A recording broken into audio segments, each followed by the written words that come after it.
On l'a bien compris, les textes régissant le championnat de football n'avaient pas prévu le bazar qu'allait causer le Covid. Pour rappel, le 28 avril dernier, Édouard Philippe a déclaré à l'Assemblée nationale « La saison 2019-2020 des sports professionnels, notamment celle de football, ne pourra pas reprendre ». Une intervention que les instances françaises du foot ont interprétée comme le coup de sifflet final de la saison. Ligue 1 et Ligue 2 ont donc pris officiellement fin le 30 avril, après un vote du conseil d'administration de la Ligue, qui a par ailleurs retenu un ratio points par match pour établir le classement des clubs. Nous voilà donc au cœur du branle-bas de combat qui agite aujourd'hui les équipes juridiques des clubs. On va tenter un éclairage humble sur tout ça, d'autant plus que le Covid nous promène en terre inconnue, et tous les éléments des dossiers et les tractations ne sont pas publics. Mais si on se glisse dans les chaussures des clubs, deux points litigieux semblent sauter aux yeux. Le premier, c'est bien sûr la décision de clore la saison. La déclaration du Premier ministre, qu'on évoquait, constitue ce que le droit administratif français a baptisé le fait du prince. Le fait du prince, c'est une mesure arbitraire prise par l'administration et qui a un impact sur les contrats auxquels elle est partie. Mais quel rapport entre les instances du football et l'administration? Eh bien la 3F est un délégataire de service public, qui subdélègue ensuite certaines prérogatives à la LFP. Donc quand le Premier ministre, figure de proue de l'administration, exige, il est plus que de bon ton pour les délégataires de s'exécuter. On doit même pouvoir estimer que les instances n'avaient guère de choix, que comme le confiait Didier Quillot au micro d'RTL, la décision s'imposait à nous. Toutefois, ce n'est pas ce qu'en a interprété l'Olympique Lyonnais, qui notait de son côté que cette position gouvernementale ne semblait pas imposer de façon rédhibitoire un tel arrêt définitif de la Ligue 1. En termes de recours contre la fin de saison, il y a donc deux objectifs qui peuvent être poursuivis. 1. Faire tomber la décision qui a mis fin au championnat pour forcer sa reprise, et 2. L'obtention d'une indemnisation. Pour ce qui est d'annuler la fin de championnat, ça semble être un vain espoir. Adossée au fait du prince, la décision de la Ligue serait difficile à faire annuler par le juge.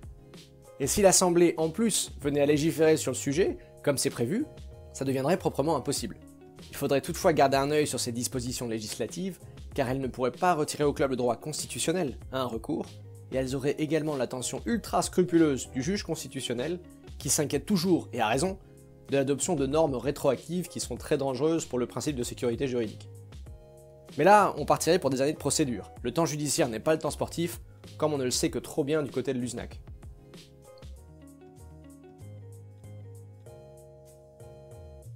Donc ça, c'était pour essayer de faire repartir la saison.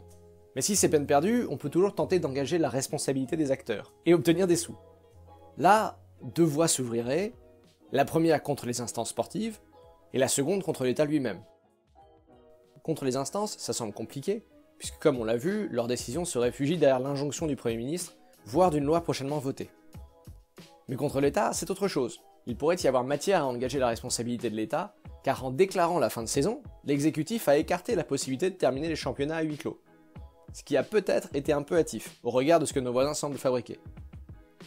On pourrait voir là que certains clubs vont souffrir d'un préjudice anormal et spécial, ouvrant droit à un recours pour perte de chance.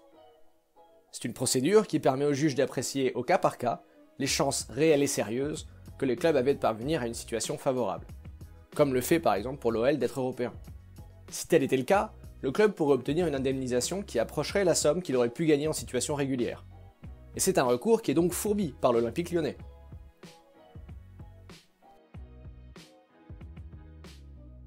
Passons maintenant à l'autre grand grief, le nœud gordien de la fin de saison, l'établissement du classement par coefficient.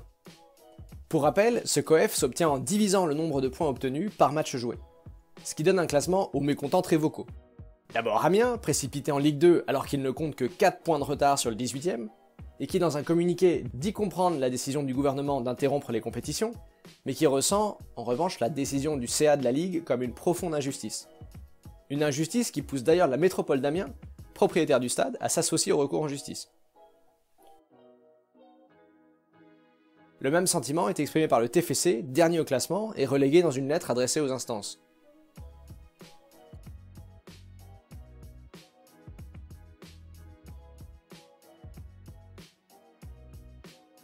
Enfin, l'OL n'est là encore pas en reste en dénonçant vivement le calcul.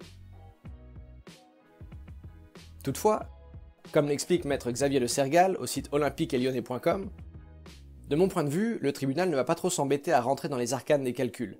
Il va simplement regarder si le calcul mis en place est le même pour tous, et s'il est le même, le principe d'égalité a été respecté, et donc la décision n'est pas irrégulière. Je ne suis pas très optimiste sur les chances de réussite du recours engagé par l'OL, Après, on peut être démenti par la décision d'un tribunal administratif, il faut rester humble et prudent dans l'analyse d'une procédure qui n'est pas encore jouée. Et ce son de cloche résonne pas mal chez les différents spécialistes du droit du sport. Un recours contre le mode de calcul du classement, ça paraît assez sport à gagner. Hormis, peut-être dans un cas bien spécifique, celui des oubliés des barrages. D'abord pour accéder à la Ligue 1, et peut-être plus dramatiquement pour accéder à la Ligue 2, avec les clubs du Red Star ou de Bourg-en-Bresse qui risquent la révocation de leur statut pro s'ils s'éternisent en national. Là, l'absence de barrage pourrait constituer une faute contractuelle qui aurait de plus sérieuses chances d'être écoutée par la justice. À moins que les instances, dans un rebondissement hitchcockien, ne se ravisent et érigent une Ligue 2 à 22 clubs, ce que d'ailleurs permettent les statuts actuels du championnat. En bref, vous l'aurez compris, c'est passionnant, l'actualité juridique est bouillonnante quand le ballon tourne pas rond. Merci à vous et puis à bientôt pour la prochaine.